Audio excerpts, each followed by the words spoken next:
सेना ने कि नहीं अब हमको यहाँ युद्ध करना ही पड़ेगा वरना ये हाथ से निकल गया।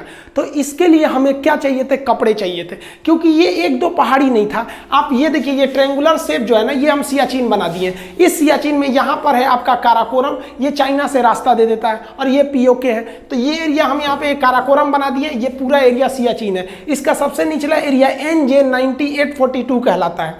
इसके आगे एक और पहाड़ी पड़ता है जो ग्लेशियर है, उसका नाम है ग्योंगला। ला का अर्थ होता है दर्रा, पहाड़ों के बीच का रास्ता। उसके आगे जो सबसे महत्वपूर्ण है वो है बिलाफोंडला।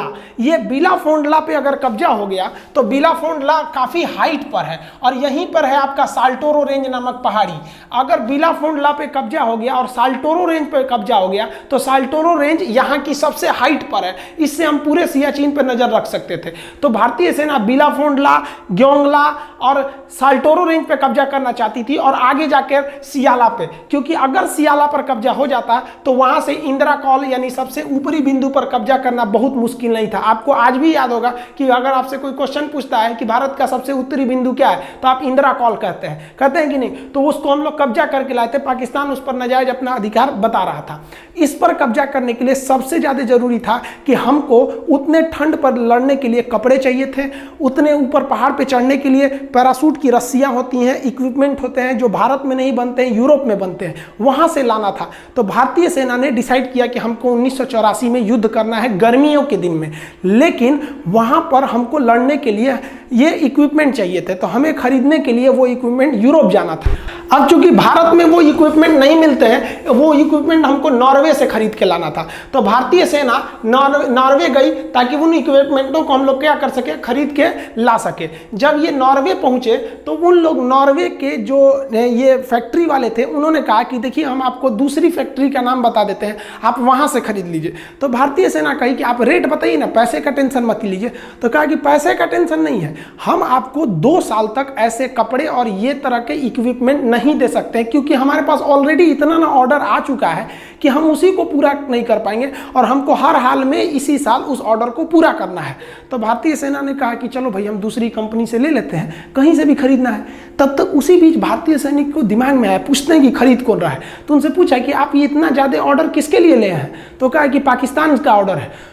भारतीय सेना एकदम शक रह गई कि बाप रे बाप, हम अभी मोलाई करने आए हैं, उसे पूरा ऑर्डर देके बैठल है, हम लोग से तो आगे निकला है, और यहाँ जो पहले पहुंचेगा जीत उसी की होगी, क्योंकि इतना हाइट पर ये एक एरिया है कि अगर एक तो कपड़े उनके पास है, आप कपड़े हो जाने की वजह से उनके ऊपर सबसे बड़ा खतरा जो प्रकृति का था वो तो टल जाता। अब क्या होता, अब भारतीय सेना के पास कपड़े ही नहीं थे, अब वो वहां चढ़ जाते। सियाचिन में स्नोफॉल की वजह से देखिए ये हालात हो जाते हैं। फौजी जो होते हैं ना आधा धंस जाते हैं, सब इतना इतना धंस के वहां ड्यूटी करते हैं बर्फ के बीच में, और भारतीय सैनिक के पास उस वक्त कपड़े नहीं थे जो इस ठंड को रोक सके। अब भारत के सामने 2 रास्ते थे, अभी मरो या 2 महीना बाद मरो, क्योंकि 2 महीने बाद उन लोग पूरा का पूरा कपड़ा सप्लाई कर देते पाकिस्तान को, और तब भारत के पास क्या करना पड़ता।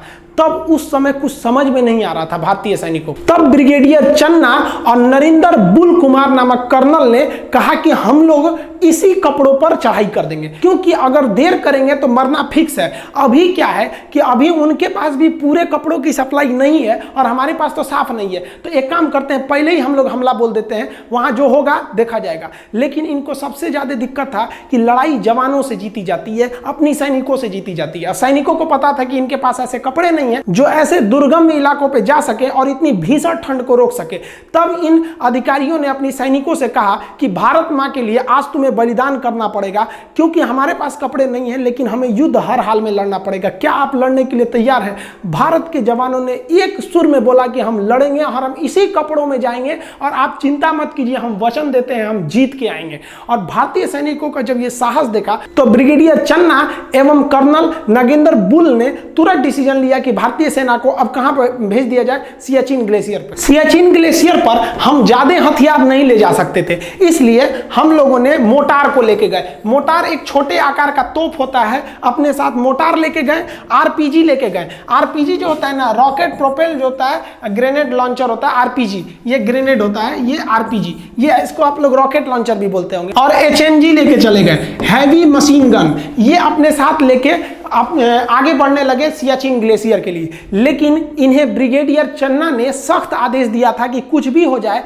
उन पहाड़ों पर जाके आप लोग अपना रेडियो सिग्नल मत ऑन कीजिएगा, वरना जैसे आप रेडियो सिग्नल ऑन कीजिएगा वहां पर तुरंत इसकी खबर पाकिस्तानियों को लग जाएगी। लेकिन जैसे हमारी सैनिक ऊपर की ओर बढ़ने लगे तो हमारी सेना का जो रेडियो ऑपरेटर था उसे पल्मोनरी ऑडिमा हो गया, उसके फेफड़े में पानी भर गया, अब उसे वापस ले जाना जरूरी था। तो उसे ऐसे दुर्गम में पहाड़ियों पे जब चढ़ने के बाद उतारना था तो सैनिक उसे उतारने लगे। लेकिन इसी बीच एक और सैनिक की ठंड के कारण इतना ज्यादा उसका फेफड़ा में पानी भर गया कि उसकी वहीं पर मौत हो गई ठंड की वजह से। हमारा एक जवान वहां शहीद हो गया ठंड से, इतनी बुरी स्थिति थी वहां पर, और वहां पर आंधी तूफान भीषण आ गया। उसके पार्थिव शरीर को भारतीय सेना 2 दिन तक अपने साथ रखी थी, लेकिन कर क्या सकती थी? हमारी सेना का उसूल है कि हम एक भी जवान पीछे नहीं छोड़ेंगे। अब उन लोगों ने मजबूरी में रेडियो कांटेक्ट किया कि हेलीकॉप्टर भेजा जाए, हम अपने सैनिक को इस तरह से ऐसे नहीं छोड़ सकते हैं यहाँ पर। अरे खूब से खूब होगी, पाकिस्तानियों को खबर न लगेगी, देखेंगे ससुरन में कितना दम है, लड़ाई होगी आमने सामने की। हेलीकॉप्टर भेजा जाए ताकि हम अपने इस सैनिक का पार्थिव शरीर उनके घर को पहुंचा सकें। भारतीय सेना के चीता हेलीकॉप्टर, चेतक हेलीकॉप्टर ने वहां पर सामान रसद को पहुंचाया, वहां से जितने भी एविक्यूएशन थे उन्हें वापस लेके गया। लेकिन इनकी जो भनक लग गई वो पाकिस्तानियों को लग गई थी, और भारत के इन हेलीकॉप्टरों ने वहां पर साजो सामान तो पहुंचा दिए थे, लेकिन वो कपड़े नहीं थे उनके पास जिनसे वो लड़ सके, और पाकिस्तानियों के पास वेल इक्विपमेंट यूरोप से आ चुके थे। और भारतीय सेना ने सबसे भयानक जो भूल किया था वो रेडियो ऑन करके। अब भारतीय सेना की पूरी लोकेशन पाकिस्तानियों को पता चल चुकी। इन हेलीकॉप्टरों की मदद से भारतीय सेना उन ऊंचे ऊंचे पहाड़ियों पर एंटी एयरक्राफ्ट गन रख दी, ताकि अगर पाकिस्तानी एयरक्राफ्ट या हेलीकॉप्टर इस एरिया में आते हैं तो उन्हें मारकर गिराया जा सकता है। और साथ ही बैकअप के लिए पीछे में हम लोगों ने तोप को तैयार रखा था कि अगर युद्ध का लेवल बड़ा होता है तो हमें तैयारी में कोई कोताही नहीं करनी है। ये हैवी रेंज आर्टिलरी जो थी ये बैकअप सपोर्ट के लिए थी, जबकि सियाचिन ग्लेशियर पर इसे तैनात किया गया था एंटी एयरक्राफ्ट गन को। ये छोटे गन होते हैं, इसे उतनी दूर पर हेलीकॉप्टर से पुल करके ले जाया जा सकता है, लेकिन ये हैवी आर्टिलरी को नहीं ले जाया जा सकता था। हालांकि इन सब की जरूरत ही नहीं पड़ी, इतना दम कहां था उन सब में जो लड़ सके भारतीयों से। ठंड में जब भारतीय सेना टेंट डाली थी तो वहां पर इन लोग को आराम करना बहुत जरूरी था। टेंट के अंदर ठंड थोड़ा कम लगती है, तो भारतीय सेना ने एक सैनिक को टेंट के बाहर रखा, बाकी सैनिक टेंट के अंदर रहते थे। एक सैनिक का काम बाहर था, वो हमेशा ड्यूटी करते रहता था, उसकी शिफ्ट चेंज होती रहती थी।